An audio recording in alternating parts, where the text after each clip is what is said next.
Professor संतोष मेहरोत्रा जी, आप एक economist हैं और आप सरकार के साथ भी आपने बहुत करीब के साथ काम किया, प्लानिंग कमीशन के मेंबर भी रहे हैं।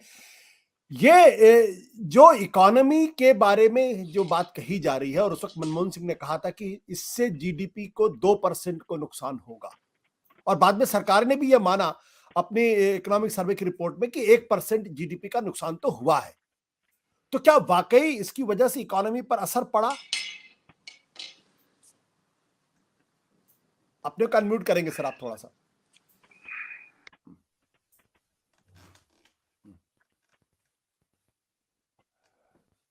प्रोफेसर आपको अपने को अनम्यूट करना पड़ेगा, अभी भी आप म्यूटेड है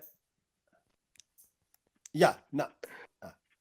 इसमें कोई शक ही नहीं है कि जो अर्थव्यवस्था लुढ़कनी शुरू हुई, विकास दर में जो गिरावट आनी शुरू हुई है, वो 16 के बाद ही हुई है और 17, 18, 19 वो लगातार गिरी ही है। उसमें जीएसटी का बेतरतीब जो अनियोजित ढंग से उसको लागू किया जाना, बिना उसको कायदे से टेस्टिंग करके, उसका भी योगदान है। मगर उसमें सबसे बड़ा योगदान शुरुआती दौर में एमएसएमईज पे जो आघात हुआ, जिसके बारे में आपने बात करी। तो एमएसएमईज के बारे में एक मिनट आंकड़े क्यों नहीं है? क्यों नहीं पता चलता कि भाई एमएसएमईज पे आघात हुआ और कितना आघात हुआ? हैं आंकड़े, सरकार जारी नहीं कर रही। इकोनॉमिक सेंसस किया गया था। इकोनॉमिक सेंसस यानी कि देश भर में सेंसस यानी कि सारी की सारी इकाइयों के बारे में जानकारी सरकार के पास है। उसको आज तक 19 के बाद जारी नहीं किया गया। क्यों नहीं जारी किया गया, ये सवाल है।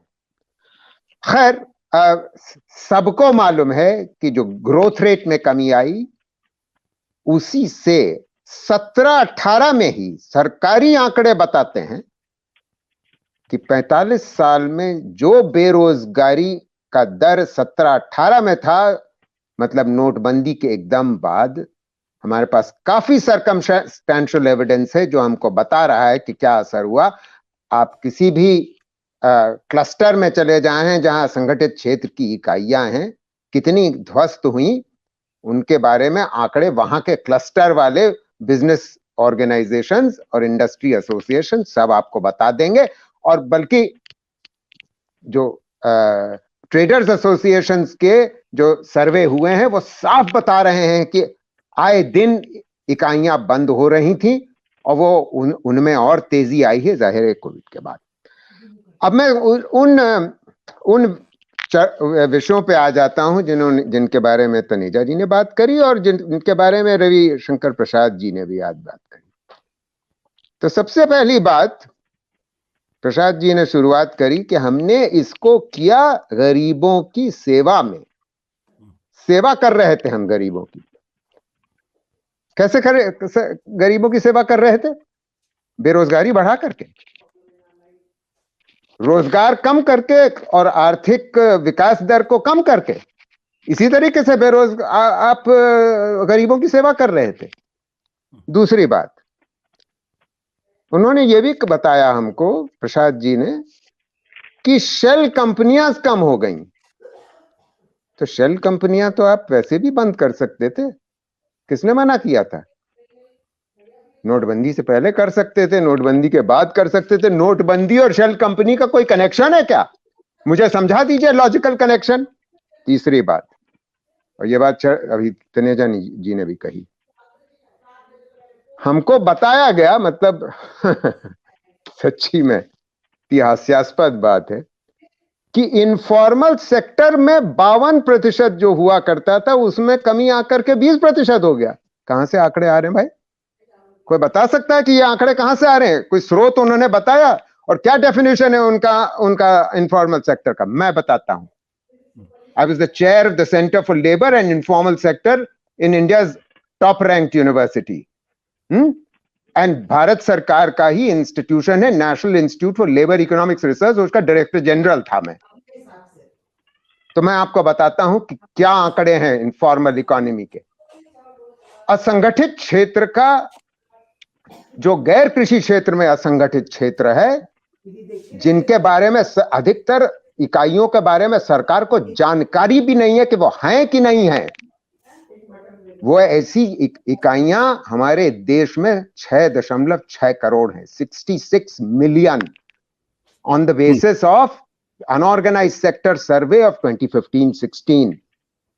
90% इकाइयां, उससे ज्यादा प्रतिशत इकाइयां हमारे देश में असंगठित क्षेत्र में है। दूसरी बात, एक तो तरीका यह हो सकता है कि आप इकाइयों को देख लीजिए कि कौन असंगठित क्षेत्र में है और कौन सी नहीं है। दूसरा हो सकता है कि आप वर्कर्स को देखिए कि किसके पास सामाजिक सुरक्षा है। यह दूसरा डेफिनेशन होता है। यह अंतरराष्ट्रीय आधार पे जो डेफिनेशन माना जाता है इनफॉर्मल इकोनॉमी का, भारत सरकार कौन सा डेफिनेशन इस्तेमाल कर रही है मुझे आज तक नहीं समझ में आया। तो उसके हिसाब से 91% हमारे देश का कामगार इनफॉर्मल है, यानी कि उसके पास सामाजिक सुरक्षा नहीं है। तो और डीबीटी की बात होती है, बैंक अकाउंट खुल गए।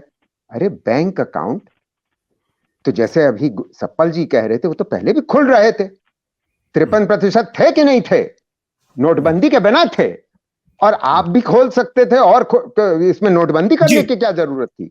है मतलब कोई आधार नहीं उसका है सब्सटैंटिव। और यही जजमेंट जो है, आपने बहुत सही कहा कि ये सारे टेक्निकल और प्रोसेस पे जजमेंट है। सही या गलत है था, वो उनके उद्देश्य डिमोनेटाइजेशन के पूर्ण हुए कि नहीं हुए, इस पे कोई कमेंटरी नहीं है। सब्सटैंटिव जजमेंट अगर है, आखिरी बात वो है माइनॉरिटी जजमेंट। वो सब्सटैंटिव जजमेंट है कि आपने प्रोसेस भी गलत अडॉप्ट करी, उसके बारे में हम बात कर सकते हैं। बट प्रोफेसर मल्होत्रा, अब चूंकि मेजॉरिटी जजमेंट है तो हम उसी को मानेंगे कि सरकार ने प्रक्रिया पूरी तरीके से फॉलो की, और आज की तारीख में that is the law of the land. तो अब उसमें माइनॉरिटी जजमेंट को हम कोट करके शायद बहुत कुछ बातें नहीं कर हो सकता। आज से 20 साल के बाद जब जजमेंट इस तरीके को कोई हो और उसको ये टर्न कर दी सुप्रीम कोर्ट, तो बात अलग हो पाए। ऐसा कई बार हुआ। मान लिया आशुतोष, मगर एक बात मुझे कहना आवश्यक है इस समय, ये जो मेजॉरिटी जजमेंट है, ये इसलिए हमारा देश पछताएगा इसको आगे चल के, कि ये संभव है कि ये सरकार और या कोई और सरकार इसी तरीके का बेतरतीब कोई निर्णय ले सकती है। उसने उसको खुली छूट दे दी है, कार्ट ब्लांच दे दिया है कि हाँ करो, कोई दिक्कत नहीं है, प्रोसेस बस फॉलो कर लेना।